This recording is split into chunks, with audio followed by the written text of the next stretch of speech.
Hey, Basket Brains, Kirby here, aka Darkwing Disc, and I am alongside Ollie DePina, and welcome to episode 10 of the K.O Disc Golf Show. This is episode 10, the Caterpie episode, one of my favorite bug Pokemon. Famous players to wear the number 10, Pele, Eli Manning, Walt Frazier, Chipper Jones, and Lefty Grove. Also, Sue Bird. Yeah, Sue Bird as well. Quick shout out to our sponsors. Sponsor of this episode is our loved ones, so thank you to my wife Ellie. And my girlfriend Roxanne. I was pointing to the Roxy pillow I have. Just the Roxy. She's not here. There's just the Roxy pillowcase right here. That was misleading in the point, but yeah, yes. Bro, shout out to Roxy, and yeah, she's there for a lot of my tournaments and my support. Yeah, with everything, and yeah. Nice.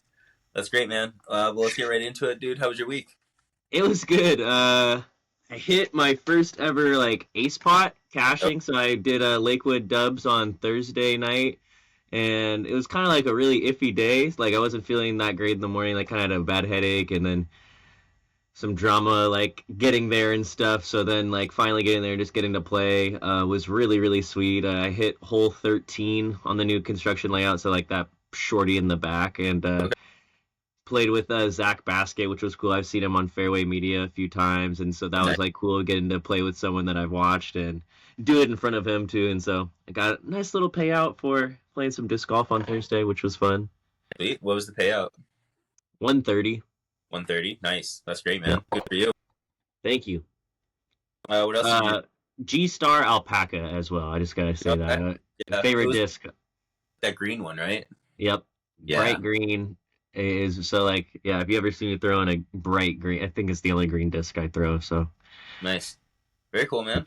What else did you do this week?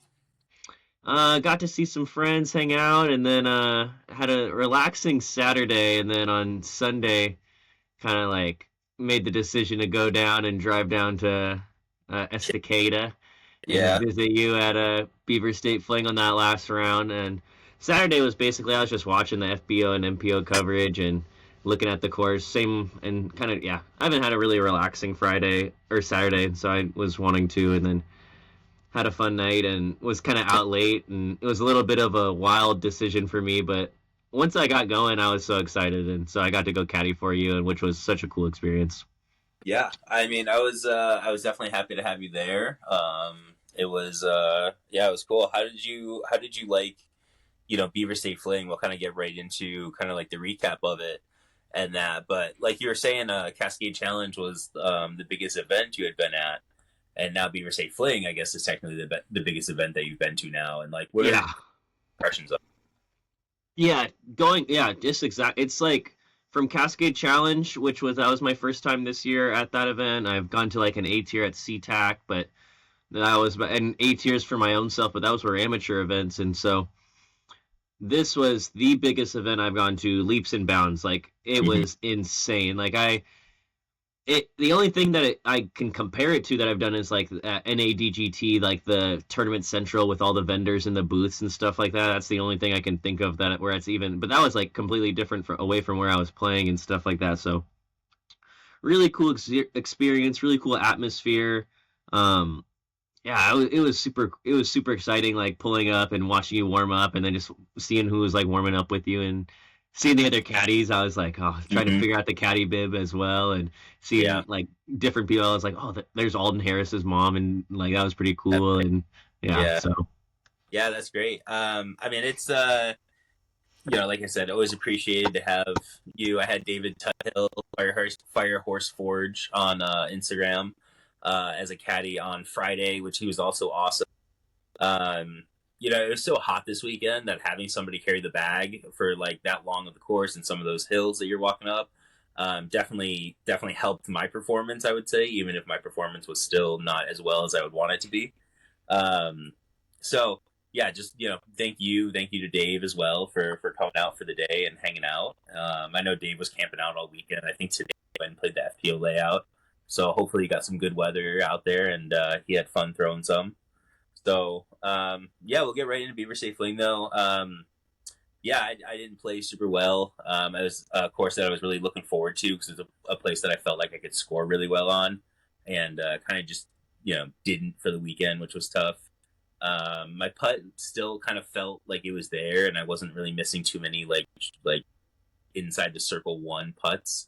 But my C2 putt was really bad. And I was getting like really sloppy off the tee at times, which would put me in positions that were impossible to get par or score from at that point. So just too many mistakes, too many errors. Did make some cool shots. I hit like a probably like a 60-footer on hole 17 of day two to like save the. 65. Yeah, was it? Is that what it said? Oh, really? Yeah. That's cool. They might have been a little generous, but Hey, we take those. We take those. for sure. So, but yeah, that's probably like the highlight of my tournament was kind of hitting that jumper, even if it was for bogey. It was still one of those, just like, yeah, that's the biggest putt all weekend without a doubt. So, yeah, shout out to Jesse Tomeno. And the whole crew down there that ran the event and kind of hosted everything. Everything was really well done. Jesse runs all day disc golf out in Portland. So if you're down there, swing by, say what's up to him. Him and his team did a really good job. Everything seemed really well organized. Mojo Riser sponsored some golf carts that were like bringing us like players and caddies from the parking lot like up to hole one and then over to like there's like a practice field that I didn't end up going to because I was warming up over at Timber Park beforehand. I got to play with some really cool people. Round one, I played with Colt Montgomery. It's my second time playing with him. Really nice guy. Really social, personable guy. I played with Taylor Kulim round one, who's a local Oregon guy who I've seen around a lot, but I've never gotten the opportunity to play with. And super nice guy. I think he's a little younger. And I think he's got a ton of potential. Like he can like throw the disc really well, and he seems like he's got a good head on his shoulders, and that's something that's kind of hard to see with a lot of younger people. So I'm looking forward to kind of seeing how he grows. And then I also played with Cupcake, Jacob Cordis that day one, and he was exactly as everybody has kind of said he is. He was a very slow player. Colton, I talked to Colton Montgomery about it actually like before the round started. And I was like, hey, like, I don't know these guys. Like, I don't know him. I know Taylor doesn't know him. I'm like, is he as bad as everybody says? And, not only did Colton, but I heard a couple other people be like, yeah, he's kind of got a little bit of the yips going there and he knows it. And, he's trying to work through it apparently, but it's still there. And Colton and I we're kind of chatting about it. And at one point, he was kind of living in that like 35 to 40-second range pretty much the whole day, which is really tough to call him out on because when you're kind of barely over your time, so like it's just hard to kind of call him out. And I told Colton, I was like, hey, I don't want my first interaction with this guy to be, hey, you're taking too long on your thing. It's just going to create a lot of tension on the card and stuff like that, which Colton also understands. So I was like, so he and I sat there and kind of chatted about, this one's taking a long time, that one's not taking a long time. Okay, he's got one more before we start saying stuff, but we weren't really holding up the card behind us like too much, and we weren't necessarily super behind the card ahead of us either. So it was all in all okay, but there was definitely a couple of times where like we probably should have called him out and been like, you've been over a minute now. You've been over, I think at one point it was over like a minute 15 on a putt, which was crazy. Actually, really interesting thing happened on 18. He threw his drive off on 18 into the parking lot, and like it like skipped into the parking lot, which is crazy. And he goes up and he's like, I want to use that disc. I'm gonna go get it. And we're like, okay. So he turns around. He's like, I think some kid just stole it. We're like, what? And he's like, yeah, I just saw a kid like walking away like with my disc. And we're like, what the hell? So we're trying to like figure that out. And then some other kid who was just like around all weekend ran over and like chased him down and like got Cupcake's disc back for him. And we were like, oh, sweet. So I gave that kid a mini and was like, hey, appreciate you, man. And so Cupcake, like, he was like, what the hell is that? And he like throws a shot, and then there was a little issue because he did take like 2.5 minutes, to throw that shot, but also like somebody stole his disc, and there's this whole other like kind of like extreme situation kind of thing. So really interesting though. I've never been on a card where somebody had like their disc that they just threw like picked up and walked off with, kind of thing like that. Like it was pretty wild scene there for a second. Yeah. What with pace up? So like hearing that and like talking with you, I understand that you like the like pace of play rules are in place and like to be followed. And do you think that there's like because there I think as the rule is like when you're going to before you mark your disc, it's like 2 minutes, right? Or it's like you have 2 minutes to like mark your lie kind of thing. You have 30 seconds to mark your lie. No, well, so I guess technically the rule says like it's whenever it's your turn is when your time starts, and you have 30 seconds from the time that it's your turn to throw a disc. Okay, so but that time wouldn't start until the person like so like you're from one shot and it's their shot, they shoot, and then you have to walk so and so distance to get to that 30 seconds doesn't start till they get there, or the disc is. The rule doesn't specify that, though. That's kind of like one of the other issues that it has. I think at one point, one of the rules might say something about like addressing your lie, and even that, like when is the lie officially addressed? Is it when he walks up and stands in front of it and looks at it for a second, and then turns around into his bag? Is it when he puts his mini down? You know what I mean? Like, yeah, that exact time can be a little weird as well. So, with that, I kind of want to know with like, what do you foresee for the future? Kind of what would like to see with those rules, because I feel like there's kind of, I don't know, it doesn't seem like there's like two parties, but it seems like that's one of the rules where there needs to be something figured out, where it's because golf traditionally is a pretty slow sport, yeah, like with the pace of play and all that, but it's a completely different sport in that. But I don't know, there's just so many gray areas, I feel like, with allowing players time to do what they need to do, and then also having like a pace of play. Yeah. I'm pro player more than anything on this particular subject, because I'm not pro player on some other subjects, so I think players can like kind of complain about stuff sometimes. But this one I'm definitely like pro player on, because I think players should be able to take as much time as you need to. If you're in an absolute just like garbage position, you should be able to take like a full minute to get into that bush, reevaluate your situation for a second, maybe come out, grab a new disc, come back in, kind of thing. Yeah, you'd be able to take like a minute, maybe a longer if you really need it, because like I was on round 3. You saw on, I think it was like maybe hole like 6 out there, maybe hole 7 downhill. Yeah, when you hit the tree and went left. Yeah, I was way in that like blackberry. Like, I definitely took longer than 30 seconds, but I was also like fighting for my life to get in and out of that bush. Yeah, like, everybody was like totally accepting of, which I would be as well. If one of my card mates was over, like, what do you want him to do? Like, dive in head first and just throw right away, kind of thing. Like, that's not practical to some extent. I personally, and this maybe isn't the best change to it, but I would love to just see like the time aspect of it like eliminated, and it just be like a pace of play thing. And when you see that there's a card 4 holes ahead of you, and there's 4 holes ahead of you that are totally empty, your pace of play is bad. Therefore, somebody needs to come up and say something to you, like a marshal or a tournament director or something like that.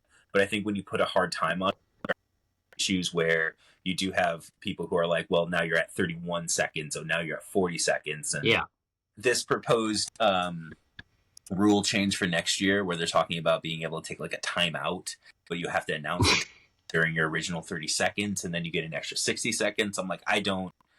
Yeah, it's a little weird.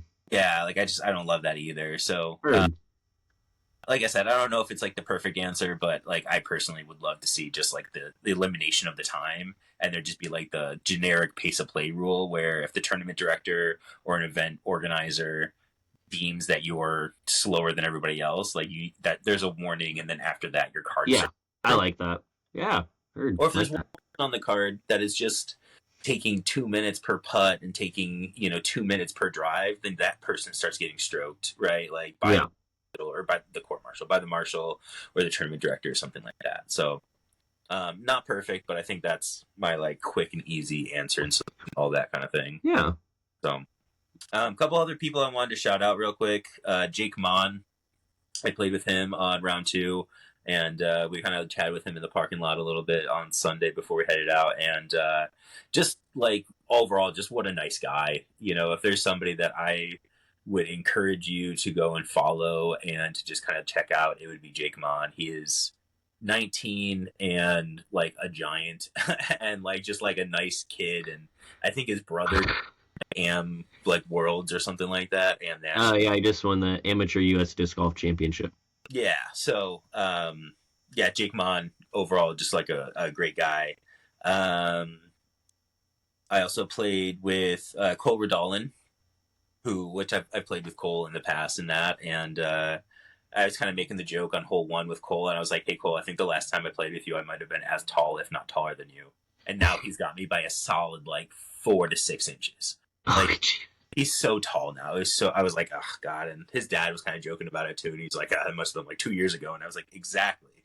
I was like, he's shooting up. So yeah, Cole has a lot of opinions about especially Beaver State Flings. That is a course that's like really like social, or like really like personal to him because he's so close to it. So it was really interesting kind of hearing a lot of like what he kind of would like to see out of the course. Personally, I love the 18, but there are some holes that need to be adjusted out there and kind of tweaked a little bit. Yeah. I heard a lot of pros kind of calling for both sides of, hey, there should just be the regular east and west. And then I heard a lot of players kind of saying, no, there should be that like mega 18, when you're kind of combining the holes. Personally, I love the Mega 18. I think that's the better way to go about it. I think both courses have a few holes, more than a few holes that they just don't play super well for like a Pro Tour kind of caliber field. Mm-hmm. Do you have any, for somebody that's only kind of been to Milo and only kind of experienced the Pro 18, like what do you think about them going to maybe like a couple like that one 200-foot shot that Colin aced, which I played to Colin Bryant when he aced. Yeah. So there's like that hole, and then there's the hole after that that's only like 330 feet, which for the Pro Tour is like very, very short for the MPO field.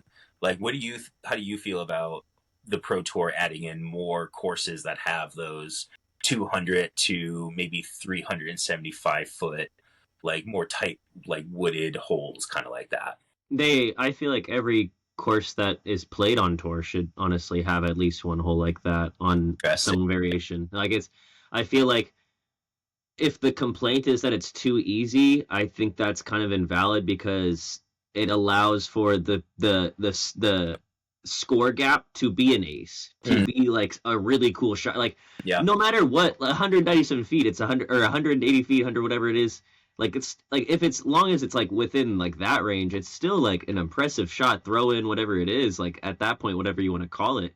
Mm-hmm. I think those kind of shots allow for a lot of fun. They're fun to watch. There's a reason why there's a live cam there. I feel like people watch that a bit and are like, it's easy one to find highlights from. There's 3 aces, I believe, on the weekend on that hole. Mm-hmm. And so that's pretty sweet to see. And so I think having some kind of variation of like shorter technical holes on even like a bigger course is a great idea. And should be, yeah. Okay. See, personally, I think if you go to a place like Glendoveer, like I don't want a short dinker hole kind of thing, unless it's like an island or something like that. Because I think when you go to a golf course and you want to show off like the raw power of some of the players, like you should be able to do that. But I think going to a course where you have like maybe not like a Northwoods where everything's long and hard, but maybe like, some kind of variation where you have a bunch of shots that are in that 350 range that is very specific and very challenging shape. I'm blanking on the course, but it's on the tour and it's like a small skinny gap of trees. It's not that long of a hole. Mm-hmm. There's kind of a play you can go outside and come back in. I mean, I want to say it's like 300 something feet, but it's just like a long tunnel. I feel like even like some kind of like something like that at Glendoveer could have been cool if there was like some tunneling of trees or something like that. There was one hole like that, but it was still like 350, 370.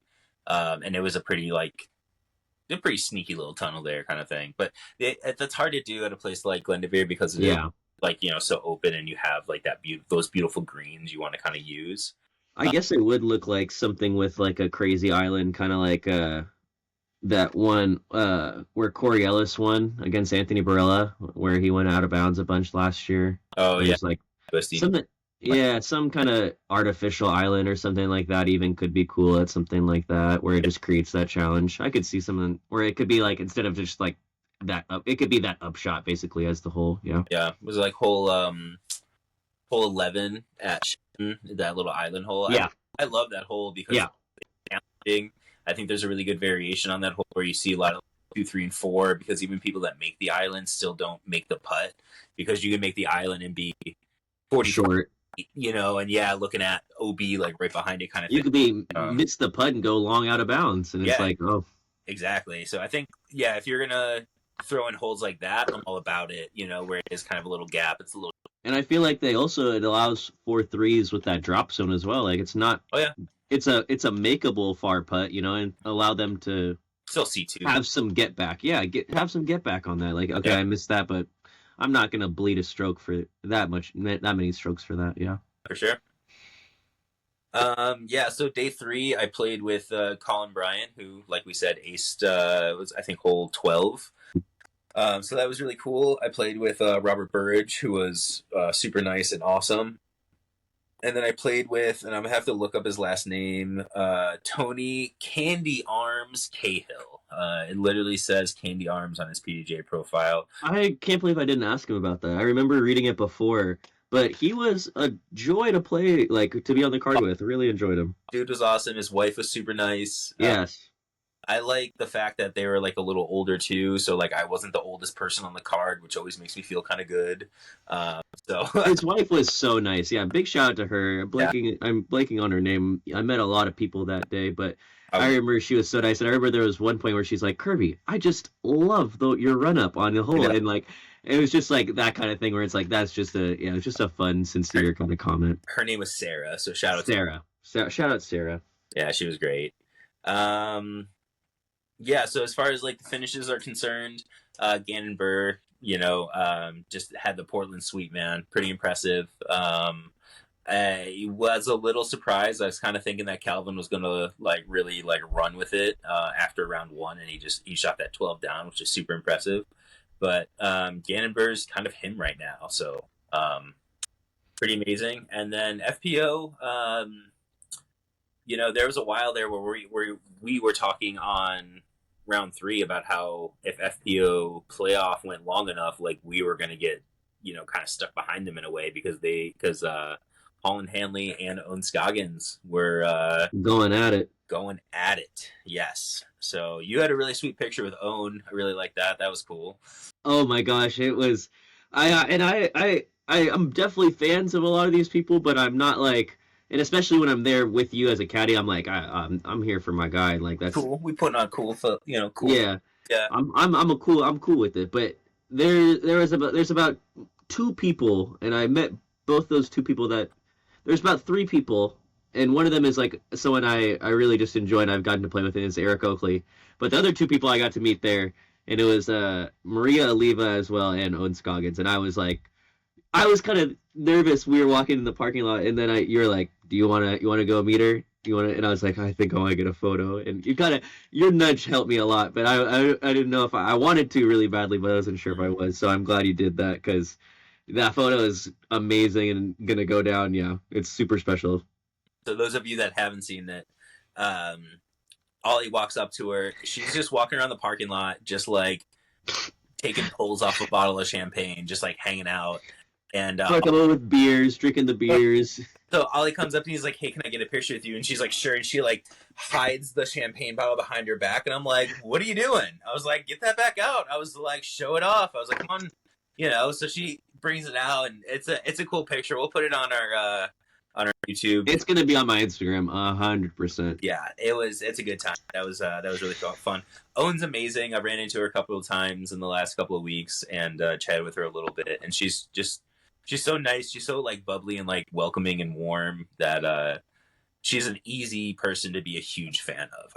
So yeah, her husband's also awesome. I think it was also really cool seeing like her, like so many people, because she has so many fans coming up to her and wanting her autograph, and getting that photo and, you know, just excited to meet on Scoggins. And then you could just see him like smiling ear to ear and just like that kind of thing. It's just like, yeah, they're just awesome. I'm a big fan. Yeah, that's great. Yeah, do you have any other final thoughts on Beaver Safling? Yeah, I think it was awesome. I definitely want to go, like, first time at Milo, I want to go down there and, like, play now for sure. Um, that was, gave me an idea of what Pro Tour events are like, and I think that's so cool and something that, yeah, I just thought it was awesome and something I want to go and hopefully, as a goal in the future, be able to compete at. And I think that's super awesome. So, Yeah. Yeah, I was really impressed with like the food trucks and stuff like that they had out there. They had food trucks, beer vendors, you know, all the disc vendors and stuff like that. So, yeah, once again, just big shout out to Jesse and his whole crew down there. So nice on them. Looking into the future here, Legend of the Log Lady is coming up this Saturday. I'm so pumped, man. I went out there this morning. We're just recording this Saturday, or Monday night. It's currently about 10 p.m. on Monday. Easy for me to say. So Legend of the Log Lady is going to be on Saturday. I went out early this morning. I painted all the lines. I put flags down. So if you are going to go out there and you are going to play the course, it is fully set up right now, almost fully set up. We didn't put out 2 baskets because last year one of the baskets got stolen. So we decided we weren't going to put them out till day of. So that's all clearly marked. I did a big X, a circle, and I put like 4 flags kind of where all the baskets are going to be. So they're really easy identifiable. I did have to make like one small adjustment from the caddy book that everybody has, or the caddy map that we made for everybody. I think it's hole 8 on the new layout. I had to move the pin shorter than what I had intended for originally. There's some vans that are parked kind of in the area that I wanted to use back there, kind of on the other side of the tree. okay.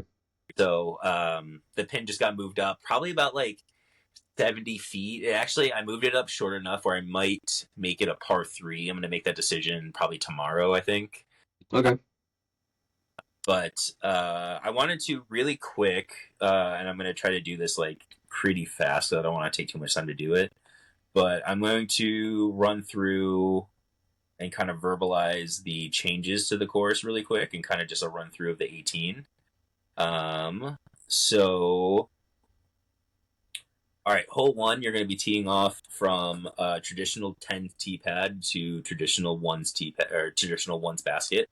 Hole 2 is going to play just as it is, except I made a OB line on the right side. So if you're going for like the air shot on the right side for hole 2 and you kind of stand it up a little too much, or you hit the tree and you ricochet right, bounds, it does open up a lot of space on the left side for those like backhand rollers that people throw. Hole 3 plays exactly the same. Hole 4 plays exactly the same. Hole 5 plays exactly the same. Hole 6 will play exactly the same. And then hole 7, we move the tee pad. If you're standing on regular 7's tee pad, we move the tee pad forward and left. There's going to be a Mando tree that's going to be Mando left. That's kind of out in the middle of the fairway. All the trees are labeled as well, oak signs, and the basket's going to be kind of like out and then deep to the right. So instead of going left for hole 7 like you do to the other side of the trees there, you're going to bank right and it's going to go out. I think that basket's about 550 feet away from the pin, so that's going to be a par 4. In my practice rounds, the best shot for hole 7 have been to throw a roller that barely cuts around the tree, and then you can really kind of eliminate a lot of space on the hole. Nice for that one. Excuse me. Hole 8 is the one that we said just adjusted. So where hole 7's basket is going to be, it's going to be probably about 120 feet to the left of that, maybe a little more. And it's going to be playing back towards hole 7's original basket kind of area, a little more to the right. I think that one's going to be about 400 feet away, but it's going to have a lot of low ceiling like the entire way. So it's going to be pretty hard to kind of punch all the way up there. Hole 9 is going to be from the corner, kind of by the street, on the other side of the trees, all the way back, and they're going to be throwing to original 7's basket. Hole 10 is going to be where 8's tee pad is. It's going to be to the left of that in the field, kind of close to like 7's tee pad. Okay. And you're going to throw out and have a Mando that's going to go to the original hole 8's basket. Hole 10, I think I'm on 10 or 11. 11. 11 is going to be traditional hole 9. 12 is going to be traditional hole 17. 13 is going to be traditional hole 18 with an added hazard in the middle of the fairway. So that little dip that's on the left side, that kind of is like the little like indent, kind of maybe where everyone wants to like the landing zone almost. Fun for everybody. I made that a hazard, so it's definitely going to force people to kind of throw a little more right. And I also made the trees that are on the right side of 18. I made those out of bounds as well. So I wrapped all the way. So I just tried to make it like a little skinnier and a little thinner, and I want people to have to think about that tee shot maybe just like a little more. And I think that's really just going to affect like maybe some MA2 players, but mostly like MA1, maybe a few FPO players and MPO. But I don't see like an MA3 player necessarily throwing to that divot, you know, and to getting to the hazard. I think that's funny. I don't know necessarily I want to talk my strategy before the tournament. I think this is something I'll talk about maybe after this will be a next week thing I talk about. You just throw a far on that hole. That's it. Like you want to. I don't want to talk about like the blatant mistakes not to make, just in case any competitors are listening. Yeah. So hole 14 is going to be excuse me. Hole 14 is going to be by the house that's over there, and then go towards traditional 15's basket. Hole 15 is what we call the Johnny putter shot, because it's just kind of this like little turnover putter shot. And that's going to, if you're standing at 15's basket, you're going to make a left and you're going to follow the path down, and you'll see it over there. And that's going to go from the path to traditional 13's basket. And then you're going to walk down traditional 13's fairway, and you'll kind of see about 2/3 of the way down the fairway, you will see the flags there, and we're going to throw from that area. You're going to go up the hill and then over the pond, and you're going to traditional 16's basket. That's a really, really difficult shot. I think that's going to be if you want to play that for par, I think it's going to be really easy to pitch up to the hill. But it's like 345, like 355 to clear the water. So it's not totally undoable as long as you hit like that right gap and you get it like cooking over that. I think you can do it, kind of thing. So cool. Hole 17 is going to be by a down tree, and that's going to go to traditional 10's basket. And then hole 18 is going to be a long par 4 that's going to be from 11's tee pad, and that's going to go to 12's basket, and that's going to have an OB line on the left side. So the best play is to kind of throw the shot that you're throwing on 11 usually, and missing and kind of hyzering out left and kind of being in that empty space to the left of the bush by the basket there. That's going to be the ideal landing zone, so you can then punch up to hole 12. Will you be able to go over the water on 18? You shouldn't. There shouldn't really be an opportunity there, because you're going from 11's tee pad. Yeah. I feel like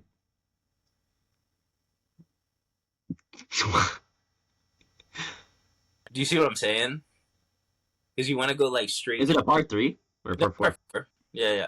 So you want to? I feel like you could try to land if you tight around the like water. You can go behind 12's tee pad area. No, not at all. I don't think from where I would be pretty. I'll go and look at it tomorrow, because I haven't even looked over there. Because like when you look at it, you're like, why would anybody even try to do that? To throw it so much further. You know what I mean? Like, no, 100%. I was curious. I'm looking at the map. It just kind of sparks my brain. Yeah, no, I don't. It's definitely like to land there and to go there. You probably have to throw like 150, almost 200 feet more just to get to the landing zone to attack the hole from a way different angle. Yeah, just to play like the old layout kind of thing. When really, like, if you just punch up that middle, as long as you don't land in the hazard, like, you should have like a pretty easy like up and down from there too. Because realistically, that hole is pretty. It's a pretty simple like 260-foot shot 250-foot shot, and you should be like pretty much right at the pin or close to it. So Okay. yeah, looking forward to that one as well. So yeah, we're doing a cherry pie eating contest afterwards that I'm really looking forward to. We did one last year. Brian and I are going to kind of figure out all like the prizes in that tomorrow.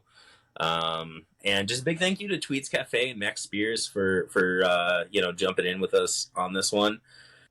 For those of you that don't know, Tweeds Cafe was the cafe that was in Twin Peaks, the show from like the 90s and early 2000s. We're doing Legend of the Log Lady this year, which is like one of like the characters of the show. I was about to ask you, is this unofficial Laura Palmer too? Yeah, this is official Laura Palmer, the sequel. Official. Let's go.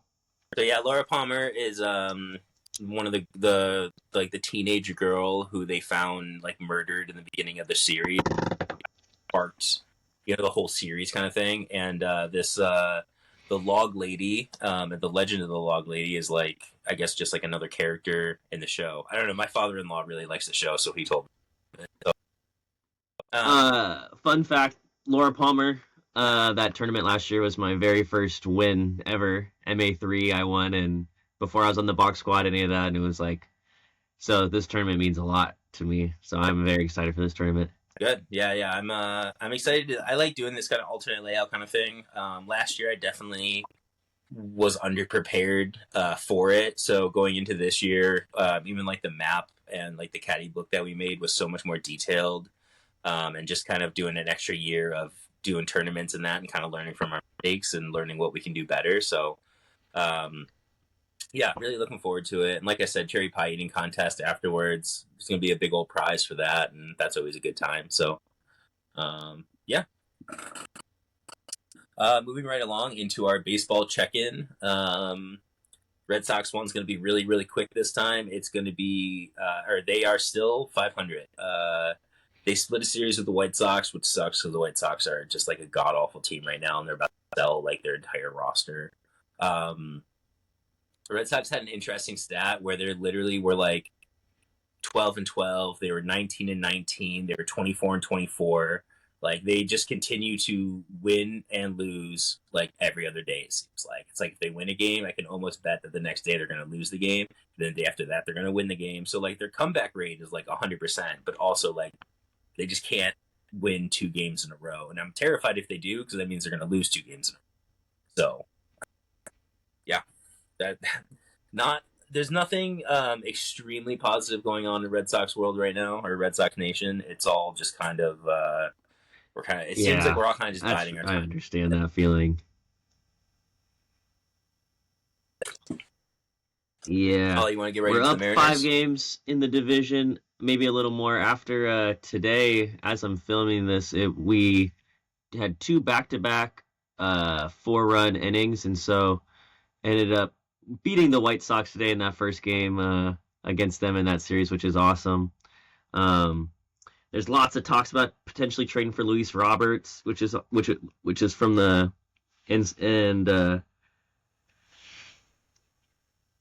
yeah, he hit a freaking rocket tonight. I saw a video of it. So that'd be like, that's always fun. Trade talks are fun. I remember hearing there was like the rumors like possibly like trading for someone like Vladdy, or possibly trading for like these different guys, where just like trade talks are always fun, especially when you're doing well. And it's like, what other key piece could we add to this to make it better? Like to make us really go over that hump, basically.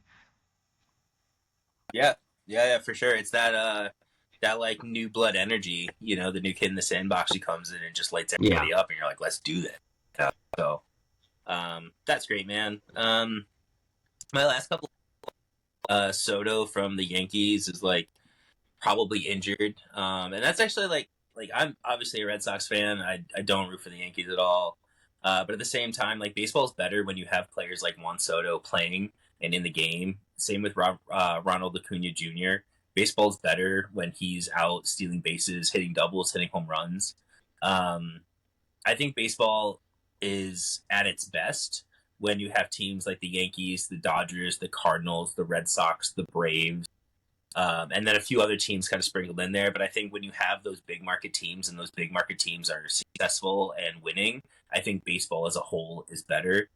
I think a lot of people will talk about like the highest point of baseball, kind of being that middle or early 2000s, like that 2001 to like 2006 kind of generation kind of era. Where I think a big part of that was the fact that the Red Sox and the Yankees were both powerhouses, and there was such a big rivalry behind that, where every game that they played against each other was must-watch baseball. Yeah, there's definitely certain teams that you want to see be good. I think another one that pops into my brain as a fan is like the Giants. Like, I feel like when they were like doing well, like it's always good to see them winning and different things like that. Yeah, totally. There's another team that I totally agree. The Giants, the Phillies are another one that, like, when those teams are doing well, like, baseball as a whole is better, so. All right, moving right along, we'll get into the draft for this week. This week it's the F draft. We're drafting words that start with F. Really want to thank everybody that went on to the community page last week for our videos and voted. We had about 15 votes. Ollie did win. Good for him. What was last week? The E draft. Yep. Definitely one of our weirder ones. Both lists were like just kind of odd, but it was fun. So this week is the F draft. Ollie is going to have pick 1 if he wants it, or he can have pick number 2 and 3. His call. We're actually gonna take 2 and 3. No kidding. Okay. Yeah. I think that's the first time this happened. I think this is the first time it's happened, and this is I had kind of a 1 of 1, but as I was thinking about it, I started thinking of another answer. So I'm banking on getting both. So okay. I wasn't expecting number 1 overall pick. So I'm going to go with French fries. That was my possible first pick, and it's on my list. It was very high on my list, so that's a great one. I think it might be, as I'm looking at my list like more and more thoroughly, that might be the consensus number 1. So. Okay. We'll see how it holds. Yep. What do you got for number 2? My 2 and 3 is because I kept wanting to say Friends as my 1 pick, but you can't have, it's friends and family. So my 2 and my 3 is going to be friends and then family. I think that's kind of nice, kind of goated. It knocks out so many, just like loved ones, like the friends are the family you choose, and the family are friends for life. And so I think that was kind of nice. I'm really happy I won and I had the option to go for that. There might be some other F words that, like the daily Lucas or the weekly Lucas draft where I'm like, maybe I could have had that as the 1, but we'll take this. Okay. That's so lame, bro, but all right. No, I'm just kidding. Hey, I told you before this, I was like, I'm going to go really personalized. I'm going to go super personalized. And you're like, maybe that's not the move, man. Maybe that's not the move. And I was like, maybe it's not. Generic answers, but the next 2 picks should be pretty personalized. You're over here just being like, man, I just like love my friends and family, and I'm over here being like, you're so lame. You're like, bitch, friends. All right, that's great. Hey, that's really funny, and that's gonna be my next pick. Is funny. I love things. That's a good one. I like comedies and stuff like that. My wife and I constantly are sending each other funny cat videos and stuff like that. So, funny is my next one, and then something that's, oh man, this is too good, because something that is always funny no matter what. Farts. Doesn't matter how old you are, dude. Farts are always funny. Oh, I don't know if I should tell this. I don't know. I'm not going to tell the story. And you can't kind of set it up like that and then just not do it. It's a fart story that... It wasn't a fart, though, was it? It was a fart. Well, there's also farts. This maybe we'll have, that's like for episode like 100. This is still episode 10. We're getting to know me. I can't be telling those kind of stories. All right, how about this though? If this video gets to 100 likes, you have to tell the story. Oh, 100. I'll make a separate video to tell the story. Sure. 100 likes and you'll have to tell his nasty fart story. So there you go. All right, back to you with the number 6 pick. Wait, I have 2 in a row? Or wait. You have 6 and you have 7. Okay. Yeah. So so far I've picked French fries, funny, and farts. You have picked friends. Friends and family.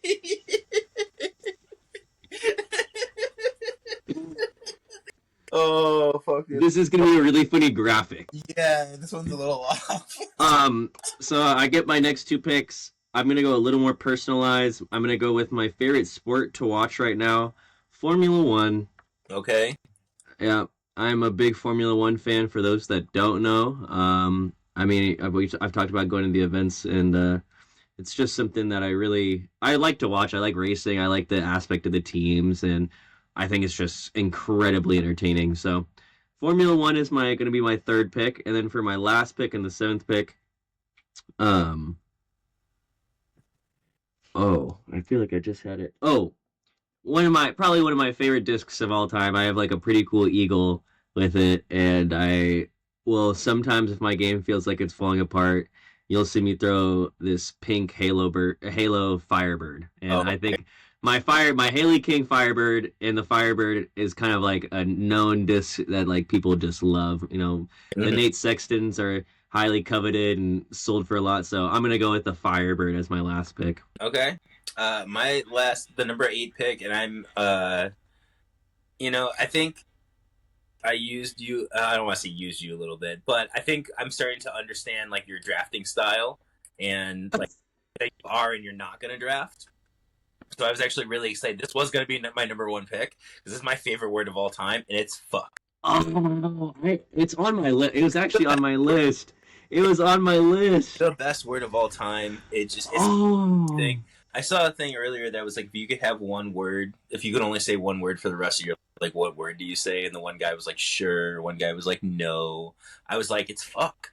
Like, for me, that just answers everything all the time. Fuck. Yeah, exactly. So, recap really quick. Ollie's list is friends, family, Formula One, and Firebird. And my list is French fries, funny, farts, and fuck. So, pretty good. I got a couple of notable honorable mentions here.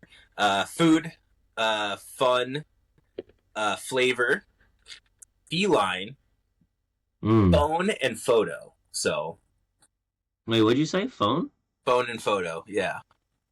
Those are P. Nah, they start with an F. You're good. So yeah, you want to hit us with the outro and the quote, bud?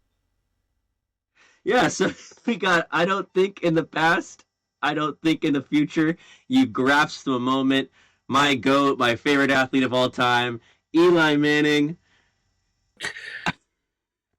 Y'all, continue, aim high, shoot low. We'll see you next week for episode 11. Thanks, y'all. See you later.